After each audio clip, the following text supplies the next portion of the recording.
유튜브에서 어느 아빠의 감동적인 이야기라는 글을 읽었습니다. 내용이 이렇습니다. 아내가 어이없이 우리 곁을 떠난 지 4년. 지금도 아내의 빈자리가 너무 크기만 합니다. 어느 날 아침 일찍 출장을 가는 바람에 아이에게 아침도 챙겨주지 못하고 집을 나섰습니다. 저녁 늦게 돌아와 아이와 인사를 나눈 뒤 양복 웃도리를 아무렇게나 벗어놓고 침대에 벌렁 누워버렸습니다. 그 순간 뭔가 느껴졌습니다. 그래서 이불 속을 봤더니 빨간 양념국과 손가락만한 라면이 이불에 퍼질러진 게 아니었겠습니까? 컵 라면이 이불 속에 있었던 것입니다. 이게 무슨 일인가는 뒷전으로 하고 자기 방에서 그림책을 읽던 아이를 붙잡아 장단지며 엉덩이며 마구 때렸습니다. 왜 아빠를 자꾸 속상하게 해? 하면서 때리는 것을 멈추지 않고 있을 때 아들 녀석의 울음 섞인 몇 마디가 제 손을 멈추게 했습니다.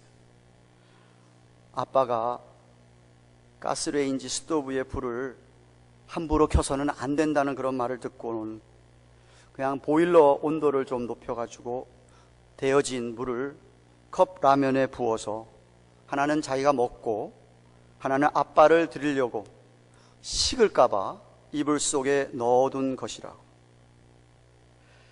갑자기 가슴이 메어왔습니다.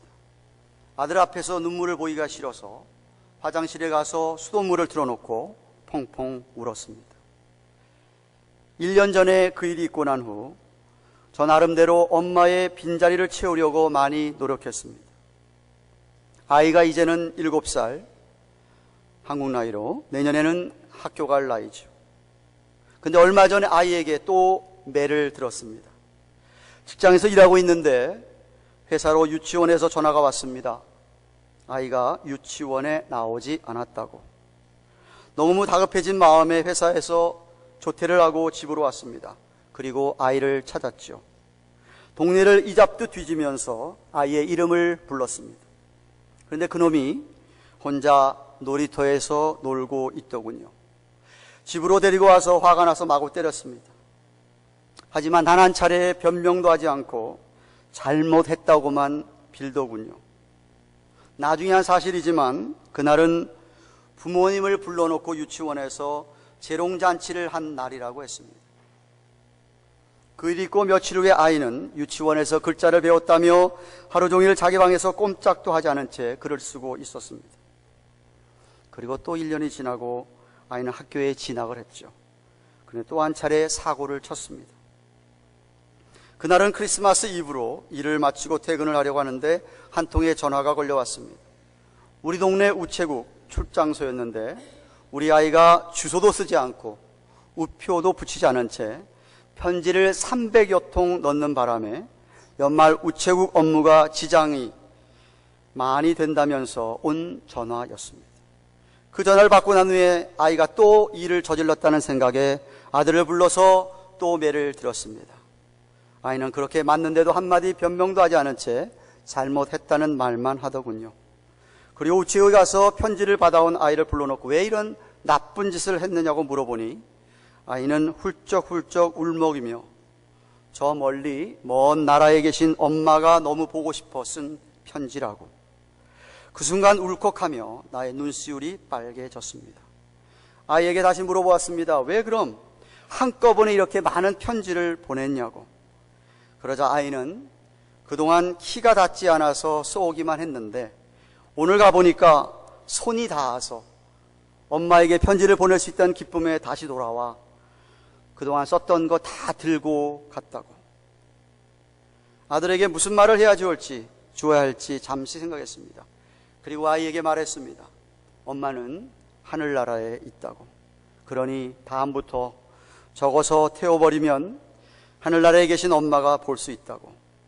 태워버리려고 밖으로 편지를 들고 나간 뒤 라이터에 불을 켰습니다. 그러다가 문득 무슨 내용인가 해서 궁금한 마음에 하나의 편지를 들었습니다.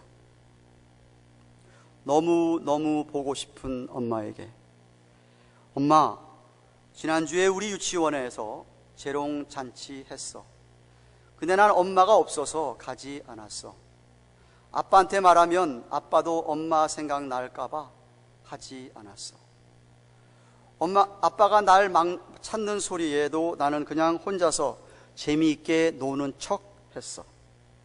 그래서 아빠가 날 마구 때렸는데 얘기하면 아빠도 울까봐 절대로 얘기 안 했어. 나 매일 밤마다 아빠가 엄마 생각하면서 우는 것을 봤어. 근데 나는 이제 엄마 생각이 안 나. 자꾸만 보고 싶은데 나 엄마 얼굴이 기억이 안 나. 보고 싶은 사람 사진을 가슴에 품고 자면 그 사람이 꿈에 나타난다고 아빠가 그랬어. 그러니까 엄마 내 꿈에 한 번만 꼭 나타나 줘. 그렇게 해줄 수 있지. 약속해야 돼. 꼭. 편지를 보고 또 한 번 고개를 떨구고 있는데 눈물이 자꾸만 나옵니다. 아내의 빈자리를 제가 채워줄 수는 없을 걸까요? 시간이 이렇게 흘렀는데도 우리 아이는 엄마의 사랑을 받기 위해 태어났는데 엄마 사랑을 못 받아 마음이 아픕니다. 정말이지 아내의 빈자리가 너무 크기만 합니다. 현수야, 내 아들아, 우리 현수한테 이 아빠가 정말 미안하구나. 아빠는 그런 것 하나도 모르고 엄마의 빈자리는 아빠가 다 채워줄 수 없는 거니? 남자끼린 통한다고 하잖아. 현수야, 너 요즘에도 엄마한테 편지 쓰니? 아빠가 너 하늘로 보낸 편지 보내는 거 많이 보았다. 엄마가 하늘에서 그 편지 받으면 즐거워하고 때론 슬퍼서 울기도 하겠지. 현수야, 넌 사랑받기 위해 태어났어. 엄마가 없다고 너무 슬퍼하지 마. 그걸 잊지 마. 아빠가 널 때린다고, 엄마가 현수를 놔두고 갔다고 너무 섭섭해하지 마. 알겠지? 세상에 하나밖에 없는 내 아들아, 사랑한다. 라는 글이었습니다. 아버지 날을 맞이해서 혹시 여러분 가운데 혼자서 자녀를 키우고 계신 아버지가 계십니까? 엄마가 있어도 전혀 엄마의 역할을 못 감당하는 아버지, 그런 아내를 둔 아버지들 계십니까? 아버지 날에 정말 아버지들을 격려하기 원합니다. 우리 주위에 훌륭한 어머니에 대한 이야기는 많습니다. 근데 훌륭한 아버지에 대한 이야기는 자주 들어보기가 쉽지 않습니다. 역사적으로도 유명한 락펠러의 어머니 로라 같은 사람, 유명한 성 어스틴의 어머니 모니카, 링컨 대통령의 어머니 9살 때까지 자기 아들을 키우다가 돌아간 낸시 같은 사람, 아주 독실한 크리스찬이었습니다. 그러다가도 그 다음에 맞은 링컨 대통령의 그 다음에 결혼한 부인이었던 세라도 아주 독실한 크리스찬이었다고 합니다. 이런 어머니들에 대한 이야기는 많이 들어봤어도 제가 오늘 이렇게 읽어드린 이런 아빠의 감동적인 이야기는 우리가 그렇게 흔하게 듣지를 못합니다. 왜일까 생각해 보았는데 아마도 아버지들이 훌륭한 것은 지극히 당연한 것이라서 그렇지 않나 봅니다. 어머니 역할 너무 중요합니다만 저는 아버지의 역할이 더더욱 중요하다고 생각합니다. 이유는 성경의 창세기부터 계시록까지 갖춰주는 성경의 원리가 하나님께서 한 가정을 만드신 다음에 가정의 아버지를 그 가정의 리더로, 지도자로 세웠기 때문입니다. 마치 가정에서의 아버지는 집의 기둥과도 같습니다. 기둥이 무너지면 그 집은 무너지는 것입니다. 만약 당장 무너지지 않는다 하더라도 언제 무너질지 모르는 위험천만한 것입니다. 그래서 아버지가 집에서 영적으로 건강해야 합니다. 저는 이 시간에 여러분 가운데서 정말 하나님 앞에서 영적으로 건강하신 아버지들에게 진심으로 박수를 보냅니다. 아버지로서 영적 리더십을 발휘하시는 분들에게 격려를 보냅니다. 리더십이 뭐죠? 리더십은 쉽게 표현하면 영향력입니다. 아버지가 집에서 리더십을 발휘한다는 것은 그 아버지의 영향을 자식들이 받고 산다는 겁니다. 그래서 만약 가정에서 아버지가 영적으로 영향력을 발휘하고 있다고 한다면, 선한 믿음을 나타내 보이고 있다고 한다면 그 가정은 벌써 이미 축복받은 가정입니다. 아버지가 영적으로 건강해서 리더십을 발휘하려면 아버지가 아버지로서의 책임감을 인식해야 됩니다. 그리고 그 아내나 가정의 모든 구성원이 아버지를 격려하고 도울 수 있어야 합니다. 응원이 필요합니다. 위대한 교육을 전공한, 그 유태인 교육을 전공한 우리 현용수 교수라는 분은 가정에서 아버지의 역할을 이렇게 정의합니다. 가정에서 아버지는 사상, 힘, 권위의 상징이다. 어머니는 사랑, 그리고 정서, 눈물의 상징입니다. 자녀는 희망, 소망의 상징입니다. 아버지의 사상은 바로 하나님의 말씀에 근거한 신본주의 사상, 하나님 중심의 사상입니다. 하나님께서는 아버지에게 하나님 말씀을 가르쳐서 자녀들에게 전수할 특권과 의무를 주셨습니다. 왜냐하면 이 말씀이 자손 대대로 전수되어야 하나님의 백성으로 살아남을 수 있고 다시 오실 예수님도 만날 준비를 할 수 있기 때문입니다. 히브리어로 아버지라고 하는 이 아바라고 하는 히브리어의 의미는 네 가지가 있는데, 공급자, 보호자, 인도자, 교육자라는 네 가지의 의미가 있다고 합니다. 이 네 가지의 아버지의 의미는 하나님 아버지의 역할과 동일합니다. 우리 아버지께서도, 우리 하나님 아버지께서도 우리에게 필요한 것을 채워주시는 공급자이시고, 우리를 사단으로부터 지켜 보호해 주시고, 우리를 의의 길 푸른 초장으로 인도해 주시고, 말씀으로 양육하는 분이 우리 하나님 아버지이십니다. 그러므로 만약 여러분의 자녀가 여러분을 바라보면서 하나님 아버지를 생각할 수 있다고 한다면 여러분은 이 세상에서 이미 아버지로서 성공한 정말 자랑스러운 아버지입니다. 공급자로서 가정의 필요를 아버지가 채워주고, 또한 보호자로서 내 가정을 악한 사단마귀의 세력들로부터 지켜주고, 뿐만 아니라 인도자로서 가정을 주님의 길로 인도하며 교육자로서 가정을 말씀으로 양육한다면 말입니다. 저는 우리 교회에 속한 아버지들이 이런 하나님 아버지를 닮은 이런 모습들이 있기를 주님의 이름으로 축원합니다. 오늘 본문은 잠언서 4장, 잠언서 전체가 그렇듯이 그 유명한 솔로몬이 그 아들들에게 훈계하는 내용을 적고 있습니다.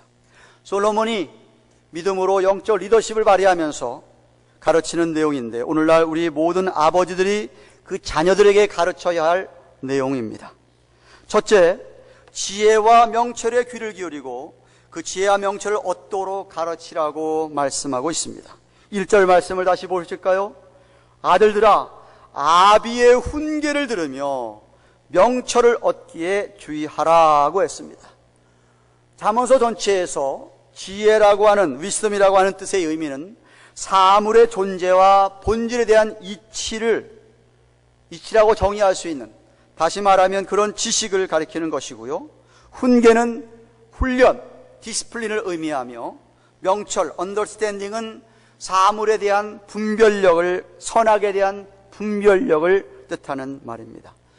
지혜나 훈계나 명철이나 다 거의 비슷하게 다 우리 삶의 원리 원칙들을 의미하는 것으로서 동의어라고 해도 과간이 아닙니다. 그래서 이것을 얻기에 힘쓰라는 가르침입니다. 솔로몬도 자기 자신도 아버지 다윗에게 이것을 받았다, 다윗에게 배운 교훈이라고 3절 4절에 이야기하고 있습니다. 나도 내 아버지에게 아들이었었으며 내 어머니 보기에 유약한 외아들이었었노라. 아버지가 내게 가르쳐 이르기를 내 말을 네 마음에 들어와 내 명령을 지키라 그리하면 살리라 하였습니다. 아버지, 여러분들께서 이 하나님 중심의 삶의 원칙과 법칙을 자녀들에게 가르치고 있습니까? 그 지혜와 명철을 가르치고 있습니까? 중요한 것은 말로만 가르치면 안 됩니다.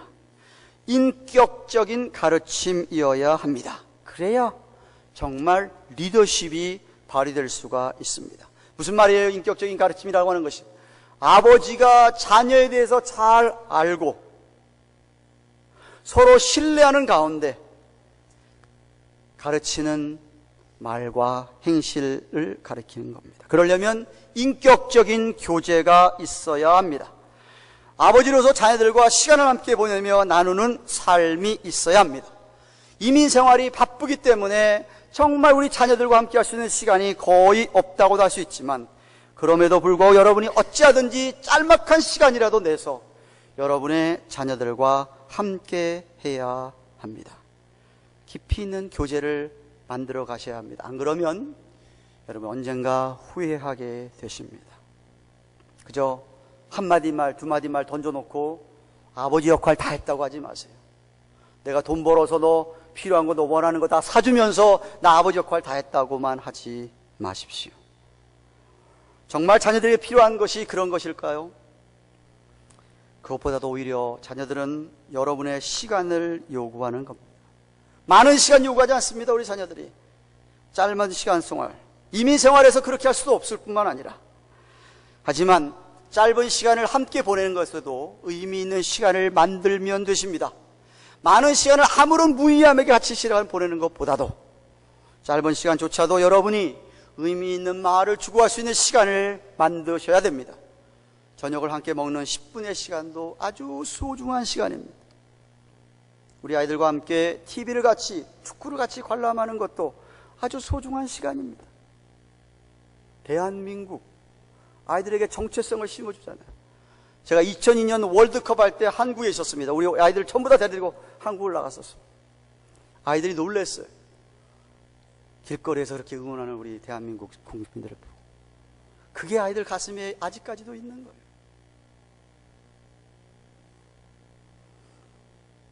제가 늘 우리 애들한테 하나 안타까운 게 있습니다. 항상 물어봅니다. 특별히 막내는 그래요. 항상 학교 갔다 오면은, 아빠 오늘 저녁에 신방 가? 아빠가 없다 이거예요. 집에 좀 커지니까 이제 신방 가는, 집에 자기 또래가 있거나 베이비가 있으면 쫓아가려고 그러지만,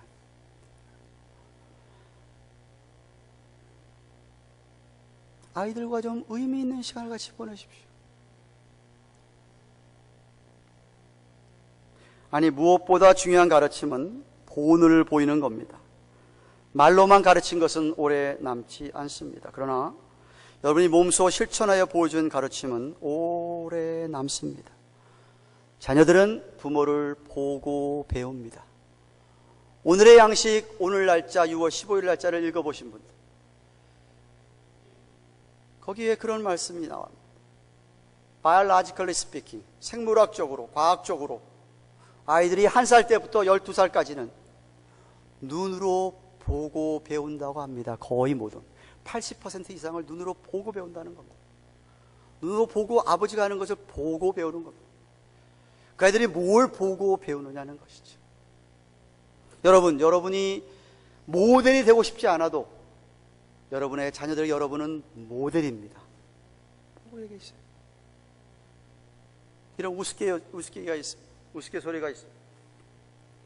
한국에서 중학교 1학년 미술 시간에 시험 시간이었습니다. 어떤 문제가 나왔느냐 하면, 생각하는 사람이란 조각은 누가 만들었느냐. 그 아는 애가 로댕 정답을 썼어요. 근데 옆에 있는 애가 몰라서 슬쩍 컨닝을 했습니다. 근데 로댕을 잘못 보았는지 어째 보았는지, 아니면은 똑같이 쓰면은 선생한테 야단 맞을 것 같은 생각이 들었는지 오뎅이라고 했어요. 오뎅. 그 옆에 있던 애가 걔 거를 본 거예요. 보고 보니까 오뎅이라고 써 있는데, 이거 오뎅도 똑같이 쓰면은 안 맞겠지, 들키겠지 하고 쓴 게 덴뿌라. 그 옆에 있던 애가 또 덴뿌라 보고서, 이게 덴뿌라, 그게 어묵을 얘기하는 거지. 그래서 어묵이라고 썼다는 거. 뭘 보고 베끼냐 이거지. 여러분의 자녀들이 여러분의 뭘 보고 베끼냐 이거예요, 삶을. 아버지가 거짓말을 그렇게 진짜 밥 먹듯이 하는데 그 아들이 뭘 배우겠습니까? 거짓말을 배우게 돼 있습니다. 아버지가 게으름의 대표 인사인데 그 아들이 뭘 배우겠습니까? 게으름을 배우는 거예요. 그런데 그렇지 않고 아버지가 정말 진실하게 살아가는 것을, 아버지의 말 한마디는, 아버지는 그 약속을 꼭 지키는 사람으로 각인된, 그런다면 그 아이가 뭘 배우겠습니까? 정직을 배울 겁니다. 정말 그 아버지가 열악한 환경 가운데 최선을 다해서 살아가는 부지런함을 보고 자란 아이들이 뭘 배우겠습니까? 나도 아빠처럼 최선을 다해서 부지런히 살아야지 하는 것을 배울 것입니다.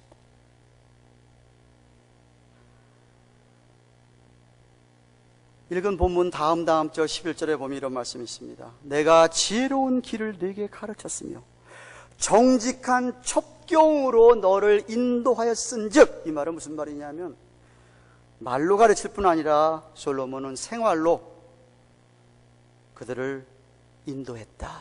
정직한 첩경으로 인도했다. 다시 말하면 가정의 리더로서 본을 보였다는 말씀입니다. 한 예로 여러분의 자녀들에게 아버지로서 어머니를 지극히 사랑하는 것도 보여주어야 됩니다. 그래야 나중에 아들이 자기가 결혼을 하고 가정을 이끌어서 남편이 되었을 때에 그렇게 아버지가 어머니를 지극하게 사랑했던 것처럼 자기 아내를 그렇게 사랑하게 됩니다. 자기 어머니를 목숨 걸고 사랑한 아버지를 보고 자란 아이들이 훗날 결혼하고 가정을 꾸미면 어떻게 할 거예요? 자기 아빠처럼 그렇게 목숨 걸고 자기 부인을 사랑하게 될 것입니다. 우리 자녀들이 다 보고 있습니다. 그런 아버지들은 자녀들도 자기들도 모르는 사이에 우리 아버지들을 리스펙트, 존경하게 됩니다.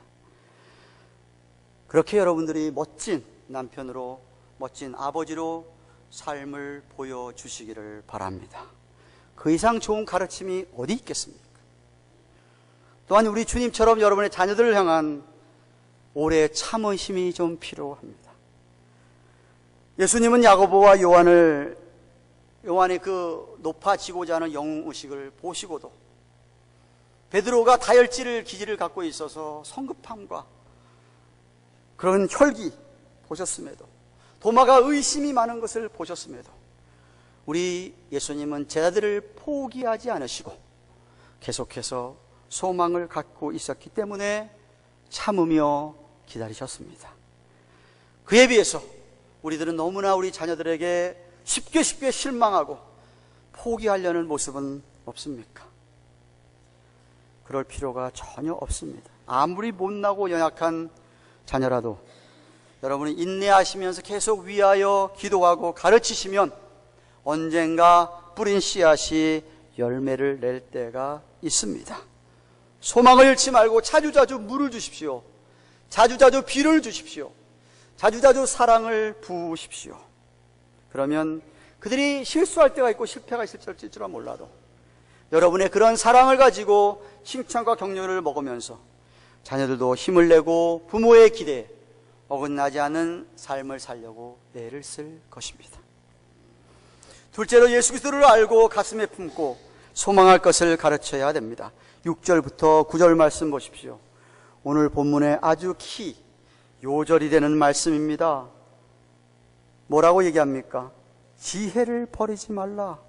그가 너를 보호하리라. 그를 사랑하라. 지혜를 가리키는 겁니다. 지혜를 사랑하라. 그가 너를 지키리라. 지혜가 제일이니 지혜를 얻으라. 물은 너의 얻은 것을 가져 명철을 얻을지니라. 그를 높이라. 지혜를 높이라. 그리하면 그가 너를 높이 들리라. 만일 그를 품으면 그가 너를 영화롭게 하리라. 그가 아름다운 관을 내 머리에 두겠고 영화로운 멸관을 내게 주리라 하였느니라. 그랬습니다. 솔로몬이 지금 지혜를 인격화해서 설명하고 있습니다. 이 지혜가 바로 앞으로 오실 메시아이신 예수 그리스도를 가리키는 것이고, 주님이 앞으로 행하실 말씀과 일들을 가르쳐주고 있는 겁니다. 다시 말하면 정말 여호와를 경외하며 하나님 중심으로 살아가는 지혜 소유자들에게는 하나님께서 은혜의 복을 베푸시는데 네 가지 복을 오늘 본문에서 이해하십니다. 6절에 보니까 그가 보호하시고, 6절 하반절에 그가 지키시고, 8절에 보니까 그가 높이시고, 그리고 8절 하반절에 그가 영화롭게 하신다 그랬습니다. 이 네 가지 축복을 여러분의 자녀들이 받기를 원하신다고 한다면 여러분은 그들이 하나님의 지혜를 버리지 않고 사랑하고 하나님의 지혜를 높이고 그걸 가슴에 품도록 해 주셔야 됩니다. 그래서 7절에 지혜가 제일이라고 말씀하고 있는 겁니다. 이것이 바로 우리 주 예수 그리스도에 대한 우리의 태도가 아니겠습니까? 실제로 예수님께서는 자기를 친히 지혜라고 누가복음 7장 35절에 말씀하신 적도 있고요, 사도 바울도 예수님을 가리켜 우리의 지혜가 되셨다라고 고린도서 1장 30절에 이야기합니다. 예수는 하나님께로 나와서 우리에게 지혜와 의로움과 거룩함과 구속함이 되셨으니 라고 하셨습니다. 그러므로 여러분의 자녀들이 예수님을 버리지 않고 오히려 예수님 제일주의로 살도록 가르쳐야 합니다. 정말 하나님의 자녀들이라고 한다면 여러분이 정말 여러분의 자녀들이 하나님의 보호를 받고 하나님의 지키심을 정말 하나님이 여러분의 자녀들을 정말 높이시기 원하고 영화롭게 하기를 원하신다면 여러분의 자녀들을 그렇게 가르쳐야 합니다. 예수 그리스도 안에 참 소망이 있음을, 그래서 예수님을 붙들고 살고 사랑하며 살도록 가르쳐야 합니다. 여러분, 이런 꿈을 여러분의 자녀들에게 심어 주십시오. 그러면 때가 되면 정말 여러분의 자녀들을 예수님께서 영화롭게 하고 아름다운 면류관을 오늘 본문 9절에 얘기한 대로 씌워주실 날이 올 것입니다. 물론 아버지들이 먼저 예수를 중심하고 살아야겠죠. 아버지가 예수님 제일주의로 살지 않으면서 아버지는 세상에 속해가지고 육신적으로 살면서 자녀들이 이렇게 살기 원한다 그러면 그건 천만의 말씀입니다. 물론 그런 자녀들 가운데서 하나님이 특별한 은혜를 주셔가지고 그런 자녀가 믿음으로 잘 자라서 훌륭한 믿음을 가지고 정말 예수님 중심으로 살아서 놀랍게 하나님께 영광을 돌리고 산다 할지라도 아마 그들은 과거를 되돌아보면서 자기 아버지를 생각할 때는 아버지 별로 그렇게 존경하지 않을 겁니다. 사랑하는 교양가든 교회 여러분, 파더스데이 아버지 주일을 맞아서 우리 아버지들에게 초점을 맞추어 말씀을 드렸습니다. 물론 어머니들의 도움이 필요합니다. 사실 아내의 훌륭한 내조가 훌륭한 남편을 만드는 것이 아니겠습니까? 가장 가까이서 아버지에게, 남편에게 가장 영향을 많이 끼치는 사람이 누구겠습니까? 아내들 아니겠습니까? 어머니들 아니겠습니까? 그러므로 어머니들도 오늘 이런 말씀을 들으면서 여러분의 남편이 훌륭한 아버지로서의 영적 리더십을 발휘할 수 있도록, 여러분의 자녀들에게 자랑스러운 아버지, 정말 존경스러운 아버지, 하나님 아버지가 생각나게 하는 아버지가 되도록 여러분이 옆에서 도와주셔야 됩니다. 아니, 이 세상에 애들 보는 앞에서 자기 남편 알기를 무슨 모처럼 알아가지고 함부로 이야기하고 대들고 그러는데 애들이 뭘 배우겠습니까 도대체? 그 아버지를 무슨 애들이 존경하겠습니까? 어머니의 역할이 그래서 중차대한 것입니다. 6.25가 다음 주가 아니죠. 이번 주, 다음 주일 지난 다음에 64주년을 맞습니다. 우리나라의 6.25 전쟁에서 큰 공로를 일으켰던 인천 상륙작전의 존 아니, 다글러스 맥카더 목사님, 아니, 다글러스 맥카더라는 장군이 있었습니다. 여러분 너무나도 잘 알죠. 이 사람은 장로교 신자였습니다. 믿음이 탁월했던, 정말 예수님 중심으로 살아갔던 아버지였습니다. 그가 한국 전쟁이 한참 중이던 1952년 5월에 자기 아들을 위해서 쓴 기도문이 있습니다. 아들이 딱 하나밖에 없었습니다. 하나들, 아서라고 이름하는 딱 하나들밖에 없었습니다. 이 아들이 생각이 났어. 그것도 이 다글라스 맥카더 장군이 필리핀에 주둔하고 있을 때 낳은 아들이었습니다. 전쟁 중에 아들이 생각이 나서 이렇게 하나님께 기도합니다. 오 주님, 내 자녀가 이런 사람이 되게 하소서. 약할 때에 자신을 분별할 수 있는 힘과 두려울 때에 자신을 잃지 않는 용기를 주소서. 정직한 패배 앞에 당당하고 태어나며 승리의 때에는 겸손하고 온유한 사람이 되게 하소서. 내 자녀가 이런 사람이 되게 하소서. 자신의 본분을 자각하며 하나님과 자신을 아는 것이 지식의 기초임을 깨닫는 사람이 되게 하소서. 그를 요행과 안락의 길로 이끌지 마시고 자극을 받아 분발하도록 하며 고난과 도전의 길로 인도하소서. 모진 비바람을 견뎌내게 하시고 실패한 자를 긍휼히 여길 줄 아는 자가 되게 하소서. 내 자녀가 이런 사람이 되게 하소서. 마음이 깨끗하고 높은 비전을 품은 사람, 남들을 다스리기 전에 먼저 자신을 다스리는 사람, 웃을 줄 알면서도 결코 우는 법을 잊지 않는 사람, 미래를 향하여 전진하면서도 과거의 잘못을 잊지 않는 사람이 되게 하소서. 이 모든 것들 외에 그에게 유머 감각을 주셔서 그리하면 항상 진지하면서도 결코 지나치게 심각하지는 않을 것입니다. 그에게 겸손을 가르쳐 주소서. 그리하면 진정한 위대함은 소박이며 진정한 지혜는 열려 있으며 진정한 힘은 너그럽다는 것을 언제나 기억할 것입니다. 내 자녀가 이런 사람이 되었을 때 저는 감히 그에게 속삭일 것입니다. 내가 인생을 결코 헛되이 살지 않았노라고. 바꿔 얘기하면 여러분의 자녀가 훗날 믿음으로 번듯하게 서지 않는다면 여러분은 인생을 헛되게 살고 있는 겁니다. 알토라는 맥카터 장군의 아들은 콜롬비아 대학을 졸업하고 뉴욕에 있는 탤런트가 많았다고 합니다. 음악의 재질도 많았고요, 그림도 잘 그리고요. 그런데 자기를 결코 나타내지 않았다고 합니다. 지금까지도 60몇 세가 되었는데 그를 아는 사람이 별로 없습니다. 경애하는 아버지들이요, 자녀들에게 무엇을 남기겠습니까? 정말 자녀들이 여러분을 닮은 자녀가 되기를 원하십니까? 그렇다면 좋은 영향을 끼치십시오. 잘 가르치십시오. 말로만 가르치지 마시고 인격적으로 깊은 관계 속에서 본을 보이면서 가르치시기를 바랍니다. 자녀들이 참된 지혜와 명철을 귀하게 여기고 그것을 얻고 배우게 하십시오. 무엇보다도 예수님 중심으로 살도록 가르치십시오.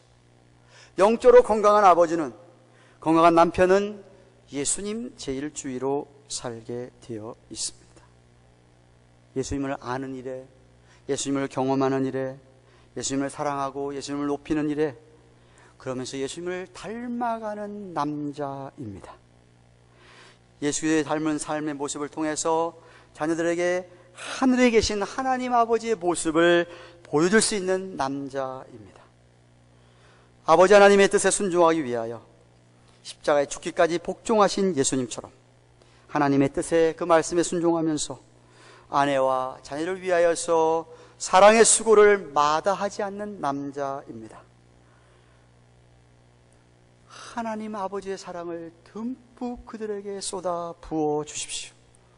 사랑을 먹고 자란 아이들이, 칭찬을 듣고 격려를 받고 자란 아이들이, 부모로부터 인정을 받고 자란 아이들이 커서 다른 사람을 사랑할 수 있고 다른 사람을 축복할 축복할 수 있는 축복의 통로가 됩니다.